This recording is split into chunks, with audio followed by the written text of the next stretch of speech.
सत श्री अकाल, नमस्कार, आदाब वर्जी दोस्तों। सुरेंद्र मचाकी लाइव परदर परत विच तुहाडा हार्दिक स्वागत। दोस्तों, अज मुल्क दीआं 10 प्रमुख ट्रेड यूनियन ਅਤੇ आज़ाद मुलाजम फैडरेशनां दे सੱਦੇ उत्ते मुल्क भर विच एक बार मुड़ रोस दिहाड़ा मनाया गया। पहला 22 अप्रैल नूं रोस दिहाड़ा मनाया गया सी ते अज मुड़ 3 जुलाई नूं रोस दिहाड़ा मनाया जा रहा।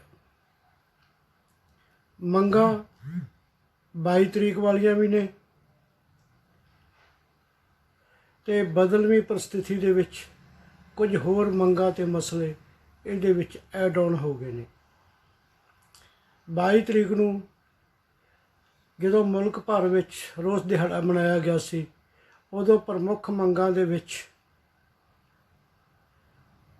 करोना विश्व महामारी के आड़ विच केंद्र ते राज सरकारां वल्लों मजदूर ते मुलाजम ते किरत ते किरती विरोधी लगातार ताबड़तोड़ जिहड़े फैसले लए जा रहे सी, उन्हां विरुद्ध उठी जन चेतना ते आवाज़ का रोस प्रगटावा सी। मंग की गई सी कि केंद्र ते राज सरकारां इन्हां दिनां दे विच मजदूर विरोधी किते किरत कानूनां दे विच फैसलिਆਂ नूं वापस लैण। 40 तो उपर जो किरत कानून सी वो केंद्र सरकार ने सारे वैंड अप करके ख़त्म करके 4 कोडां विच वंड दिते। करोना काल दे विच मुल्क भर दी लगी आर्थिकता की ढाह नूं आड़ बना के ते आर्थिक महांदहाली च मुल्क नूं कड्ढण दा बहाना बना के कम दिहाड़ी 8 तो 12 घंटे कर दिती और केंद्र तो बाद कई राज सरकारां जिहदे विच उत्तर प्रदेश, मध्य प्रदेश, राजस्थान ते पंजाब सरकार भी पास कर चुकी है। होर भी कई सरकारां ने कीता सी ते मजदूरां दी मंग सी कि किरत ते किरती विरोधी जिहड़े कानूनां च तरमीमां ने वो वापस लईआं जाण ते नाल ही ड्यूटी जो काम दे घंटे ने वो मुड़ 8 घंटे बहाल किए जाण। इस तरह जिहड़े पब्लिक सैक्टर की कदर घटाई करके प्राइवेट सैक्टर की उसारी की जा रही है, प्राइवेट सैक्टर को तरजीहां दित्तियां गईयां ने, वो तरजीहां पब्लिक के हित विच नालों कारपोरेट के हित विच बहुत ज़्यादा सिद्ध होईयां। ये करोना काल की महामारी नाल नजिठदिआं खास करके सेहत के मामले च असी देख चुके हैं और इस आधार ते ट्रेड यूनियन की मंग सी कि सरकार सेहत सिक्ख्या ते होर जिहड़े जरूरी सेवावां नाल जुड़े हुए जन सेहत लोकां नाल जुड़े हुए विभाग ने उन्हां दे विच जो निजीकरण किया जा रहा उन्होंने बंद किया जाए। 20 लाख करोड़ महा पैकेज की चर्चा के मद्देनज़र मंग की गई सी कि इहदे विच मजदूरां नूं खास करके प्रवासी मजदूरां नूं फौरी तौर पर राहत दिंदिआं उन्हां दे खात्यां दे विच सीधे जिहड़े पैसे पाए जाण। ये कुछ प्रमुख मंगां सी उदों, पर करोना काल लंबा खिंचा गया। लॉकडाउन 1 तो बाद 2, 2 तो बाद 3 तो फिर 4 आया तो फिर हौली हौली जदों ये देख लिया कि करोना महामारी नाल नजिठण लई जो लॉकडाउन का ऐलान किया सी बिना किसी ठोस प्लानिंग दे, बिना किसी ठोस विਉਂਤਬੰਦੀ दे ते बिना पूर्व अनुमान लाया कि इस पाबंदी का ਵੱਖ-ਵੱਖ वर्गां दे उत्ते खास करके इंडस्ट्री नाल जुड़े हुए मजदूरां दे उत्ते की असर पएगा। ਇਹ ਅਨੁਮਾਨ ਨਾ ਕੇਂਦਰ ਸਰਕਾਰ ਨੇ ਲਾਇਆ ਸੀ ਨਾ ਰਾਜ ਸਰਕਾਰਾਂ ਨੇ, ਤੇ ਤਜਰਬੇ ਵਿੱਚ ਸਿੱਧ ਹੋ ਗਿਆ ਕਿ ਸਭ ਤੋਂ ਜ਼ਿਆਦਾ ਜੇ ਮਾਰ ਪਈ ਹੈ ਤਾਂ ਇੰਡਸਟਰੀ ਬੰਦ ਹੋਣ ਕਰਕੇ ਮਜ਼ਦੂਰ ਵਰਗ 'ਤੇ ਪਈ ਹੈ। ਵਰਗ ਤਾਂ ਸਾਰੇ ਹੀ ਪ੍ਰਭਾਵਿਤ ਹੋਏ ਨੇ, ਮਿਡਲ ਕਲਾਸ ਵੀ ਹੋਈ ਹੈ। ਔਰ ਇਹਦੇ ਦਰਮਿਆਨ ਇੱਕ ਹੋਰ ਜਿਹੜਾ ਸੱਚ ਸਾਹਮਣੇ ਆਇਆ ਕਿ ਕਰੋਨਾ ਕਾਲ ਜਿੱਥੇ ਲੋਕਾਂ ਲਈ ਇੱਕ ਮੁਸੀਬਤ ਬਣਿਆ, ਕਹਿਰ ਬਣਿਆ, ਕਿਆਮਤ ਬਣਿਆ, ਉੱਥੇ ਕੇਂਦਰ ਸਮੇਤ ਵੱਖ-ਵੱਖ ਰਾਜ ਸਰਕਾਰਾਂ ਲਈ ਨਿਆਮਤ ਤੇ ਰਹਿਮਤ ਬਣਿਆ। ਕਰੋਨਾ ਨੂੰ ਹਥਿਆਰ ਤੇ ਢਾਲ ਬਣਾ ਕੇ ਜੋ ਪਿਛਲੇ ਸਮੇਂ ਤੋਂ ਰੋਕਿਆ ਹੋਇਆ ਏਜੰਡਾ ਸੀ ਉਹਨੂੰ ਇਸ ਕਰੋਨਾ ਕਾਲ ਦੇ ਵਿੱਚ ਸਰਕਾਰ ਨੇ ਲਗਾਤਾਰ ਲਾਗੂ ਕਰਨਾ ਸ਼ੁਰੂ ਕਰ ਦਿੱਤਾ, ਕਿਉਂਕਿ ਕਰੋਨਾ ਦੇ ਪ੍ਰਚਾਰ ਨੇ, ਮੀਡੀਆ ਪ੍ਰਚਾਰ ਨੇ, ਸਰਕਾਰ ਨੇ ਇਹੋ ਜਿਹਾ ਕੁਛ ਮਿੱਥ ਭਰਮ ਜਿਹੜਾ ਜਾਲ ਬੁਣ ਦਿੱਤਾ, ਜਿਹੜਾ ਕਰੋਨਾ ਕਾਲ ਦੀ ਹਕੀਕੀ ਸਥਿਤੀ ਤੋਂ ਵਧੇਰੇ ਭਰਮਕ ਸੀ। ਉਹਨੇ ਲੋਕਾਂ ਨੂੰ ਇੰਨਾ ਦਹਿਸ਼ਤਜ਼ਦਾ ਕਰ ਦਿੱਤਾ, ਇੰਨਾ ਲੋਕਾਂ ਨੂੰ ਭੈ ਕਰ ਦਿੱਤਾ ਕਿ ਜਿਹੜੇ ਕਰੋਨਾ ਕਾਲ ਨੂੰ ਨਜਿੱਠਣ ਲਈ ਕੇਂਦਰ ਪੱਧਰ ਉੱਤੇ ਸ਼ਕਤੀਆਂ ਇਕੱਠੀਆਂ ਕਰਕੇ ਇੱਕ ਕੌਮੀ ਆਫਤ ਨਜਿੱਠਣ ਵਾਲਾ ਕਾਨੂੰਨ ਲਾਗੂ ਕਰਕੇ ਇੱਕ ਤਰ੍ਹਾਂ ਨਾਲ ਜਿਹੜਾ ਕੇਂਦਰ ਸਰਕਾਰ ਨੇ ਜਿੱਥੇ ਰਾਜ ਸਰਕਾਰਾਂ ਦੀ ਸ਼ਕਤੀਆਂ ਨੂੰ ਆਪਣੇ ਹੱਥ ਵਿੱਚ ਕੇਂਦਰਿਤ ਕਰ ਲਿਆ, ਉੱਥੇ ਲੋਕਾਂ ਦੇ ਉੱਤੇ ਵੀ ਵੱਖ-ਵੱਖ ਪਾਬੰਦੀਆਂ ਲਾ ਕੇ ਇੱਕ ਤਰ੍ਹਾਂ ਨਾਲ ਲੋਕਾਂ ਦੇ ਮਾਈਂਡਸੈਟ ਨੂੰ ਵੀ ਕੰਟਰੋਲ ਕਰ ਲਿਆ। ਔਰ ਜਦੋਂ ਇਹ ਦੇਖ ਲਿਆ ਕਿ ਲੋਕਾਂ ਦੇ ਮਾਈਂਡਸੈਟ ਕਰੋਨਾ ਦੀ ਦਹਿਸ਼ਤ ਕਰਕੇ ਕੰਟਰੋਲ ਹੋ ਚੁੱਕੇ ਨੇ, ਤੇ ਫਿਰ ਇੱਕ ਇੱਕ ਕਰਕੇ ਉਹਨਾਂ ਨੇ ਆਪਣੇ ਆਰਥਿਕ, ਰਾਜਨੀਤਿਕ ਤੇ ਜੋ ਸਮਾਜਿਕ ਸੱਭਿਆਚਾਰਕ ਏਜੰਡੇ ਸੀ ਕੇਂਦਰ ਸਰਕਾਰ, ਭਾਜਪਾ ਤੇ ਆਰਐਸਐਸ ਨੇ, ਉਹ ਇੱਕ ਇੱਕ ਕਰਕੇ ਲਾਗੂ ਕਰਨੇ ਸ਼ੁਰੂ ਕਰ ਦਿੱਤੇ। ਇਸੇ ਪੀਰੀਅਡ ਦੇ ਦਰਮਿਆਨ ਹੀ ਅਸੀਂ ਦੇਖਿਆ ਕਿ ਖੇਤੀ ਨਾਲ ਸੰਬੰਧਿਤ 3 ਵਿਸ਼ੇਸ਼ ਆਰਡੀਨੈਂਸ ਵੀ ਆਏ ਪਾਰਲੀਮੈਂਟ ਨੂੰ ਇਗਨੋਰ ਕਰਕੇ। ਚੌਥਾ ਆਰਡੀਨੈਂਸ ਇਲੈਕਟ੍ਰਿਸਿਟੀ ਸੋਧ ਬਿੱਲ ਜਿਹੜਾ 2020 ਵੀ ਆਇਆ, ਔਰ ਇਹਦੇ ਵਿੱਚ ਰਾਜ ਸਰਕਾਰਾਂ ਦੇ ਜਦੋਂ ਅਧਿਕਾਰਾਂ ਦੀ ਉਲੰਘਣਾ ਤਾਂ ਹੋਈ ਹੈ, ਸਗੋਂ ਇਹ ਚਾਰੇ ਜਿਹੜੇ ਫੈਸਲੇ ਨੇ ਇਹ ਸਾਡੇ ਮੁਲਕ ਦੀ ਆਰਥਿਕਤਾ ਦੀ ਜਿਹੜੀ ਰੀੜ੍ਹ ਹੱਡੀ ਗਿਣੀ ਜਾਂਦੀ ਹੈ, ਜਿਹੜੀ 100% ਲੋਕਾਂ ਦਾ ਢਿੱਡ ਭਰਦੀ ਹੈ ਔਰ 70% ਲੋਕਾਂ ਨੂੰ ਰੁਜ਼ਗਾਰ ਦਿੰਦੀ ਹੈ। ਖੇਤੀ ਦੇ ਉੱਤੇ ਮਾਰੂ ਅਸਰ ਕਰਨ ਵਾਲੇ ਨੇ। ਇਹਦੇ ਵਿੱਚ ਇੱਕ ਹੋਰ ਜਿਹੜੀ ਸਾਹਮਣੇ ਗੱਲ ਦੇਖਣ ਨੂੰ ਆਈ ਕਿ ਫੌਜ ਦਾ ਜਿਹੜਾ ਅਸਲਾ ਬਣਾਉਣ ਵਾਲਾ ਜੋ ਪ੍ਰਬੰਧ ਹੈ, ਜਿਹਨੂੰ ਅਸੀਂ ਇਮੀਨੇਸ਼ਨ ਜਾਂ ਆਰਡੀਨੈਂਸ ਫੈਕਟਰੀ ਕਹਿੰਦੇ ਆ, ਸਾਡਾ ਖੋਜ ਦਾ ਹੈਗਾ, ਪਲਾਟ ਦਾ ਹੈਗਾ, ਇਹਨਾਂ ਸਾਰਿਆਂ ਦੇ ਵਿੱਚ ਸਰਕਾਰ ਨੇ ਜਿਹੜੀ ਪਹਿਲਾਂ FDI ਨੂੰ ਮੁੱਢੋਂ ਸਿੱਧੋ ਰੱਦ ਕਰਦੀ ਸੀ, ਉਹਦੇ ਵਿੱਚ ਵੀ ਉਹਨੇ ਮੁੜ ਯੂ ਟਰਨ ਲੈਂਦਾ ਜਦੋਂ ਸੱਤਾ 'ਚ ਆਈ, ਅਤੇ ਹੁਣ ਇਹਨਾਂ ਸਾਰੇ ਖੇਤਰਾਂ ਦੇ ਵਿੱਚ ਵੀ FDI ਦੀ ਜਿਹੜਾ ਦਾਖਲੇ ਨੂੰ ਮਨਜ਼ੂਰੀ ਦੇ ਦਿੱਤੀ। ਔਰ ਇਸ ਤੋਂ ਵੀ ਅੱਗੇ ਵੱਧ ਕੇ 23 ਦੇ ਲਗਭਗ ਜਿਹੜੇ ਪਬਲਿਕ ਸੈਕਟਰ ਦੇ ਅਦਾਰੇ ਸੀ, ਉਹ ਸਾਰੇ ਉਹਨਾਂ ਨੇ ਜਿਹੜੇ ਇੱਕ ਇੱਕ ਕਰਕੇ ਉਹਨਾਂ ਦਾ ਭੋਗ ਪਾਉਣਾ ਸ਼ੁਰੂ ਕਰ ਦਿੱਤਾ, ਬੋਲੀਆਂ ਲੱਗ ਗਈਆਂ। ਅਤੇ ਅੱਜ ਕੱਲ੍ਹ ਦੇ ਵਿੱਚ ਹੀ ਖਬਰ ਆਈ ਹੈ ਕਿ 2023 ਦੇ ਵਿੱਚ ਕੁਝ ਵਿਸ਼ੇਸ਼ ਰੂਟਾਂ ਦੇ ਉੱਤੇ ਪ੍ਰਾਈਵੇਟ ਰੇਲ ਗੱਡੀਆਂ ਵੀ ਦੌੜਨ ਲੱਗ ਜਾਣਗੀਆਂ।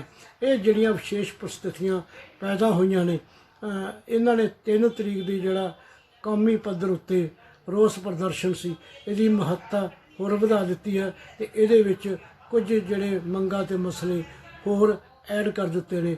ਮਸਲਨ ਤੌਰ 'ਤੇ ਹੁਣ ਇਹ ਮੰਗ ਪ੍ਰਮੁੱਖ ਤੌਰ 'ਤੇ ਉੱਭਰ ਕੇ ਸਾਹਮਣੇ ਆ ਗਈ ਹੈ ਕਿ ਬਾਕੀ ਮੰਗਾਂ ਦੇ ਨਾਲ ਨਾਲ ਜਿਹੜਾ ਸਿਹਤ, ਸਿੱਖਿਆ, ਪਾਣੀ ਅਤੇ ਖੇਤੀ, ਇਹਦੇ ਵਿੱਚ ਇਹਦੇ ਸਮੇਤ ਹੋਰ ਕੁਝ ਵਿਭਾਗ ਵੀ ਹੋ ਸਕਦੇ ਨੇ, ਇਹਨਾਂ ਵਿੱਚ ਨਿੱਜੀਕਰਨ ਮੁਕੰਮਲ ਤੌਰ 'ਤੇ ਉੱਤੇ ਰੋਕਿਆ ਜਾਵੇ।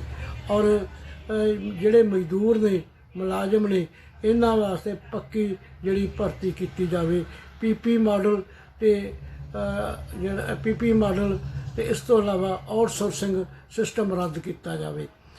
ਜਨਵਰੀ 20 ਤੋਂ ਲੈ ਕੇ ਜਨਵਰੀ 21 ਤੱਕ 3 ਰੋਕੀਆਂ ਗਈਆਂ DA ਦੀਆਂ ਕਿਸ਼ਤਾਂ ਕੇਂਦਰ ਸਰਕਾਰ ਤੁਰੰਤ ਰਿਲੀਜ਼ ਕਰੇ। ਇਸੇ ਤਰ੍ਹਾਂ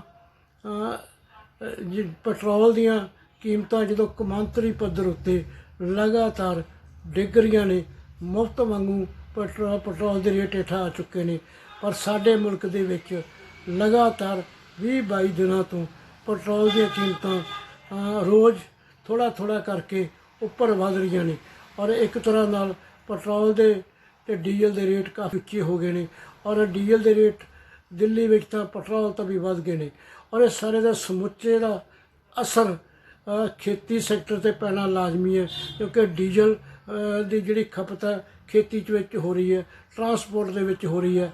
ਔਰ ਜਦੋਂ ਟਰਾਂਸਪੋਰਟ ਦੇ ਵਿੱਚ ਡੀਜ਼ਲ ਦਾ ਜਿਹੜਾ ਖਪਤ ਦਾ ਬਿੱਲ ਵਧੇਗਾ ਅਤੇ ਉਹਦਾ ਅਸਰ ਜਿਹੜੇ ਸਾਡੀ ਜ਼ਰੂਰੀ ਵਸਤਾਂ ਦੀ ਢੋਆ ਢੁਆਈ ਦੇ ਕਿਰਾਏ ਭਾੜੇ ਦੇ ਵਿੱਚ ਵਧਣ ਤੋਂ ਇਲਾਵਾ ਰੋਜ਼ਮर्रा ਦੇ ਸਫ਼ਰ ਦੇ ਵਿੱਚ ਵੀ ਕਿਰਾਏ ਭਾੜੇ ਦਾ ਵਾਧਾ ਯਕੀਨੀ ਹੈ।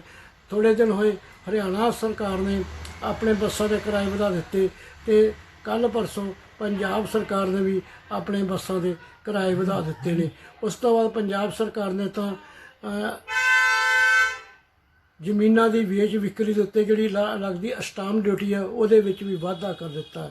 ਕਹਿਣਾ ਇਹ ਹੈ ਕਿ ਜਦੋਂ ਮੁਲਕ ਭਰ ਦੇ ਵਿੱਚ ਆਰਥਿਕ ਮੰਦਹਾਲੀ ਦਾ ਇੱਕ ਹੋਰ ਦੌਰ ਤੇਜ਼ ਹੋਇਆ ਕਰੋਨਾ ਕਾਲ ਦੇ ਨਾਲ, ਅੱਜ ਤੱਕ ਜਿਹੜੀ ਪੂਰੀ ਤਰ੍ਹਾਂ ਫੈਕਟਰੀਆਂ ਉਦਯੋਗ ਪੂਰੀ ਤਰ੍ਹਾਂ ਚਾਲੂ ਨਹੀਂ ਹੋ ਸਕੇ। ਜਿਹੜੇ ਲੋਕਾਂ ਤੋਂ ਰੁਜ਼ਗਾਰ ਖੋਇਆ ਗਿਆ ਸੀ ਉਹ ਖੜੇ ਪੈਰ ਨਹੀਂ ਹੋ ਚੁੱਕੇ।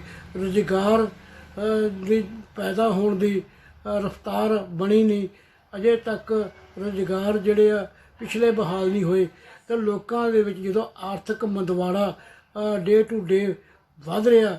ਔਰ ਇੱਕ ਇਹਦੇ ਵਿੱਚ ਹੋਰ ਜਿਹੜੀ ਸਮੱਸਿਆ ਦਾ ਮੈਂ ਜ਼ਿਕਰ ਕਰਨਾ ਚਾਹੁੰਦਾ, ਜਿਹੜੇ ਪਿਛਲੇ ਟਾਈਮ ਦੇ ਵਿੱਚ ਲਗਾਤਾਰ ਇਗਨੋਰ ਕੀਤੀ ਗਈ ਆ, ਅੱਜ ਵੀ ਕੀਤੀ ਜਾ ਰਹੀ ਆ, ਉਹ ਇਹ ਕਿ ਇਸ ਕਰੋਨਾ ਕਾਲ ਨੇ ਜਿੱਥੇ ਲੋਕ ਅੰਦਰ ਬੰਦ ਹੋ ਕੇ ਰਹਿ ਗਏ ਸੀ, ਘਰ ਬੰਦ ਹੋ ਗਏ ਸੀ, ਤਾਲਾ ਬੰਦ ਹੋ ਗਏ ਸੀ, ਉਹਨਾਂ ਵਿੱਚ ਇਕੱਲਾਪਣ,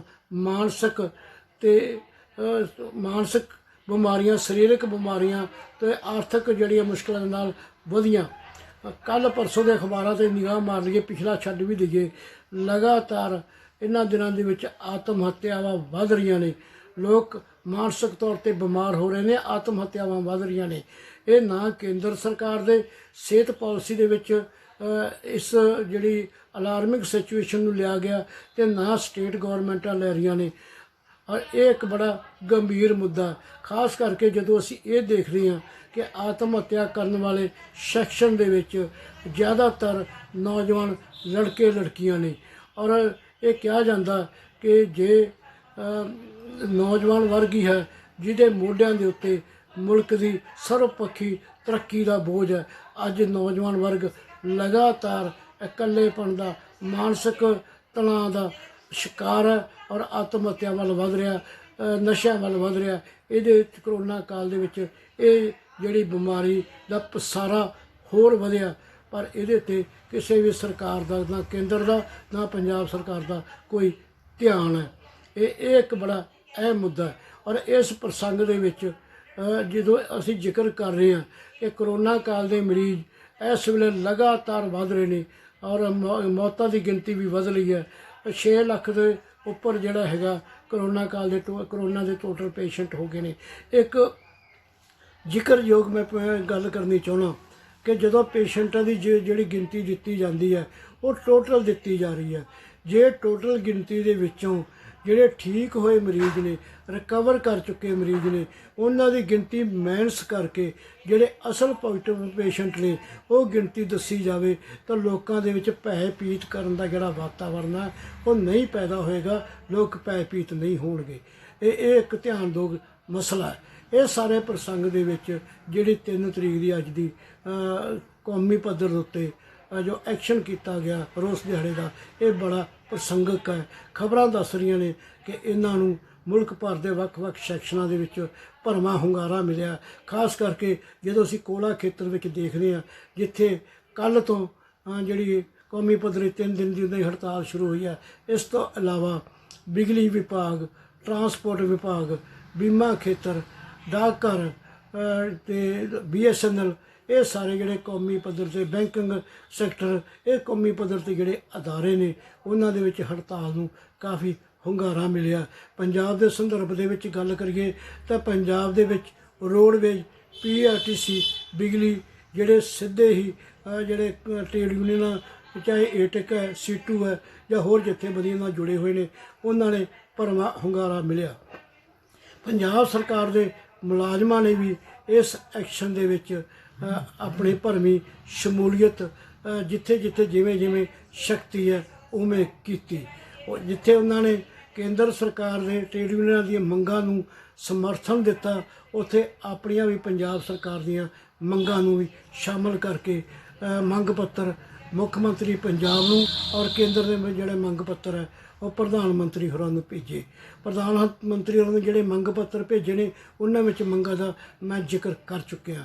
ਪੰਜਾਬ ਸਰਕਾਰ ਦੇ ਵਿੱਚ ਜਿਹੜੇ ਮੰਗ ਪੱਤਰ ਭੇਜੇ ਨੇ ਉਹਨਾਂ ਵਿੱਚ ਪ੍ਰਮੁੱਖ ਮੰਗ ਕਿ ਪੰਜਾਬ ਦਾ ਜਿਹੜਾ 6ਵਾਂ ਤਨਖਾਹ ਕਮਿਸ਼ਨ ਹੈ, ਜਿਹਦੀ ਮਿਆਦ 30 ਜੂਨ ਤੋਂ ਵਧਾ ਕੇ 31 ਦਸੰਬਰ ਕਰ ਦਿੱਤੀ ਹੈ, ਉਹ ਵਾਪਸ ਲਈ ਜਾਵੇ ਔਰ ਪੇ ਕਮਿਸ਼ਨ ਨੂੰ ਹਦਾਇਤ ਕੀਤੀ ਜਾਵੇ ਕਿ ਉਹ ਆਪਣੇ ਕੰਮ ਦੇ ਵਿੱਚ ਤੇਜ਼ੀ ਲਿਆ ਕੇ ਜਲਦੀ ਰਿਪੋਰਟ ਸਬਮਿਟ ਕਰੇ। ਔਰ ਇਹਦੇ ਨਾਲ ਹੀ 125% ਜਿਹੜਾ ਮਹਿੰਗਾਈ ਭੱਤਾ ਵੱਧ ਚੁੱਕਿਆ। ਔਰ ਚੌਥੇ ਤੇ ਪੰਜਵੇਂ ਤਨਖਾਹ ਕਮਿਸ਼ਨ ਦੀ ਸਿਫਾਰਿਸ਼ ਸੀ ਕਿ ਜਦੋਂ 50% ਮਹਿੰਗਾਈ ਭੱਤਾ ਵੱਧ ਜੇ ਤਾਂ ਉਸ ਵਧੇ ਹੋਏ ਮਹਿੰਗਾਈ ਭੱਤੇ ਨੂੰ ਮੁੱਢਲੀ ਤਨਖਾਹ ਵਿੱਚ ਜੋੜ ਕੇ ਡੀਲਰਸ ਪੇ ਬਣਾਈ ਜਾਵੇ, ਤਾਂ ਜੋ ਜਿਹੜਾ ਤਨਖਾਹ ਨੂੰ ਲੱਗਿਆ ਖੋਰਾ ਕਿਸੇ ਹੱਦ ਤੱਕ ਘਟਾਇਆ ਜਾ ਸਕੇ। ਅਤੇ ਇਸ ਸੰਦਰਭ ਦੇ ਵਿੱਚ ਮੰਗ ਹੈ ਕਿ 125% ਜਿਹੜਾ DA ਦਾ ਵਾਧਾ ਹੋਇਆ ਇਹਨੂੰ ਜੋੜ ਕੇ ਮਹਿੰਗਾਈ ਤਨਖਾਹ ਬਣਾਈ ਜਾਵੇ। ਅਤੇ ਜਿੰਨਾ ਚਿਰ ਤਨਖਾਹ ਕਮਿਸ਼ਨ ਰਿਪੋਰਟ ਨਹੀਂ ਦਿੰਦਾ ਉਹਦੇ 'ਚ 20% ਟੈਰਮ ਰਿਲੀਫ ਦਿੱਤੀ ਜਾਵੇ, ਤਾਂ ਜੋ ਮੁਲਾਜ਼ਮਾਂ ਨੂੰ ਤਨਖਾਹ ਖੋਰੇ ਦੇ ਵਿੱਚੋਂ ਕੁਛ ਰਾਹਤ ਮਿਲੇ ਔਰ ਮਹਿੰਗਾਈ ਤੋਂ ਰਾਹਤ ਮਿਲੇ। ਇਹਦੇ ਨਾਲ ਅਗਲੀ ਮੰਗ ਇਹ ਹੈ ਕਿ ਜਿਹੜੀਆਂ ਰੋਕੀਆਂ ਹੋਈਆਂ ਤਨਖਾਹ ਦੀਆਂ ਕਿਸ਼ਤਾਂ ਨੇ ਉਹ ਤੁਰੰਤ ਬਕਾਏ ਸਮੇਤ ਜਾਰੀ ਕੀਤੀਆਂ ਜਾਣ। ਇਸ ਤੋਂ ਇਲਾਵਾ 2014 ਤੋਂ ਬਾਅਦ ਜਿਹੜੀ ਭਰਤੀ ਹੋਈ ਹੈ ਉਹਦੇ 'ਤੇ ਪੁਰਾਣੀ ਪੈਨਸ਼ਨ ਸਕੀਮ ਲਾਗੂ ਕੀਤੀ ਜਾਵੇ। ਅਤੇ ਇਸ ਤੋਂ ਇਲਾਵਾ ਜਿਹੜੇ ਕੱਚੇ ਮੁਲਾਜ਼ਮ ਨੇ ਉਹ 2016 ਦੇ ਕਾਨੂੰਨ ਦੇ ਮੁਤਾਬਕ ਪੱਕੇ ਕੀਤੇ ਜਾਣ। ਆਊਟਸੋਰਸਿੰਗ ਦੇ ਮੁਲਾਜ਼ਮਾਂ ਨੂੰ ਸਰਕਾਰ ਦਾ ਸਿੱਧਾ ਆਪਣੇ ਕੰਟਰੈਕਟ 'ਤੇ ਲਵੇ। ਅਤੇ ਇਸ ਤੋਂ ਬਿਨਾਂ ਕੁਛ ਹੋਰ ਮੰਗਾਂ ਨੇ ਇਹ ਮੰਗ ਪੱਤਰ ਦਿੱਤੇ।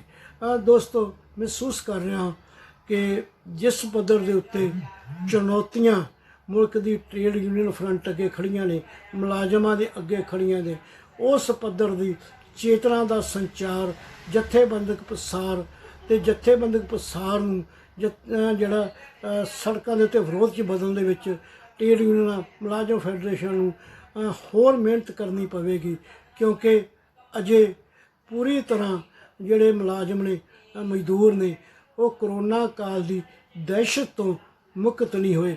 ਇਹ ਇੱਕ ਬੜੀ ਵੱਡੀ ਜ਼ਿੰਮੇਵਾਰੀ ਮੁਲਕ ਦੀਆਂ ਟ੍ਰੇਡ ਯੂਨੀਅਨਾਂ ਦੇ ਜਿਹੜੇ ਜ਼ਿੰਮੇਵਾਰੀ ਦੇ ਮੋਢਿਆਂ 'ਤੇ ਆ ਪਈ ਹੈ। ਦੂਸਰੇ ਪਾਸੇ ਸਥਿਤੀਆਂ ਬੜੀਆਂ ਤੇਜ਼ੀ ਨਾਲ ਬਦਲ ਰਹੀਆਂ ਨੇ।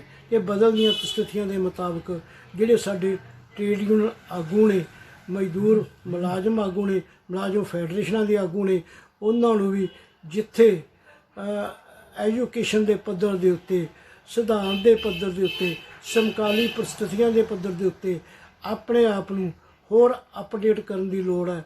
ਉੱਥੇ ਜੋ ਬਦਲਦੀਆਂ ਪਰਿਸਥਿਤੀਆਂ ਨੇ ਉਹਨਾਂ ਨੂੰ ਪੂਰੀ ਤਰ੍ਹਾਂ ਅੰਡਰਸਟੈਂਡ ਕਰਦਿਆਂ, ਸਮਝਦਿਆਂ, ਉਹਨਾਂ ਚੁਣੌਤੀਆਂ ਦੇ ਹਾਣ ਦੇ ਰਣਨੀਤੀ ਉਲੀਕਣ ਅਤੇ ਰਣਨੀਤਕ ਪੈਂਤੜੇ ਵੀ ਜਿਹੜੇ ਹੈਗੇ ਆ ਉਲੀਕਣ ਦੀ ਵੱਡੀ ਲੋੜ ਹੈ। ਉਮੀਦ ਕਰਦੇ ਹਾਂ ਕਿ ਆਉਣ ਵਾਲੇ ਸਮੇਂ ਦੇ ਵਿੱਚ ਇਹ ਸਾਰੇ ਜੋ ਆਪਾਂ ਨੁਕਤੇ ਸਾਂਝੇ ਕੀਤੇ ਨੇ ਇਹ ਟ੍ਰੇਡ ਯੂਨੀਅਨਾਂ ਅਤੇ ਮੁਲਾਜ਼ਮ ਆਗੂਆਂ ਦੇ ਧਿਆਨ ਗੋਚਰੇ ਆਉਣਗੇ। ਇਹਨਾਂ ਤੋਂ ਕੁਝ ਚੰਗੇ ਸਿੱਟੇ ਕੱਢ ਕੇ ਉਹਨਾਂ ਨੂੰ ਅਮਲ ਵਿੱਚ ਲਾਗੂ ਕਰਕੇ ਅਤੇ ਜ਼ਮੀਨੀ ਪੱਧਰ ਦੇ ਉੱਤੇ ਆਪਣੇ ਸੰਘਰਸ਼ਾਂ ਵਿੱਚ ਲਾਗੂ ਕਰਕੇ ਚੰਗੇ ਸਿੱਟੇ ਕੱਢਣਗੇ। ਧੰਨਵਾਦ। ਫਿਰ ਕਿਸੇ ਹੋਰ ਮੁੱਦੇ ਨੂੰ ਲੈ ਕੇ ਤੁਹਾਡੇ ਨਾਲ ਰੂਬਰੂ ਹੋਵਾਂਗਾ। ਇਜਾਜ਼ਤ ਦਿਓ, ਫਿਰ ਮਿਲਾਂਗੇ ਕਿਸੇ ਸਮੇਂ। ਤੁਹਾਨੂੰ ਇਹ ਟਾਕ ਚੰਗੀ ਲੱਗੀ ਹੋਵੇ ਪਸੰਦ ਕਰਿਓ, ਲਾਈਕ ਕਰਿਓ, ਸ਼ੇਅਰ ਕਰਿਓ ਅਤੇ ਅੱਗੇ ਤੋਂ ਤੁਹਾਡੇ ਤੱਕ ਮੇਰੇ ਵਿਚਾਰ ਵੱਖ-ਵੱਖ ਮੁੱਦਿਆਂ ਤੱਕ ਦੇ ਤੁਹਾਡੇ ਤੱਕ ਪਹੁੰਚਦੇ ਰਹਿਣ ਤਾਂ ਚੈਨਲ ਸੁਰਿੰਦਰ ਮਚਾਕੀ ਲਾਈਵ परत दर परत लाल बटन दब के सबसक्राइब भी करियो। आग्या बख्शो। धन्यवाद।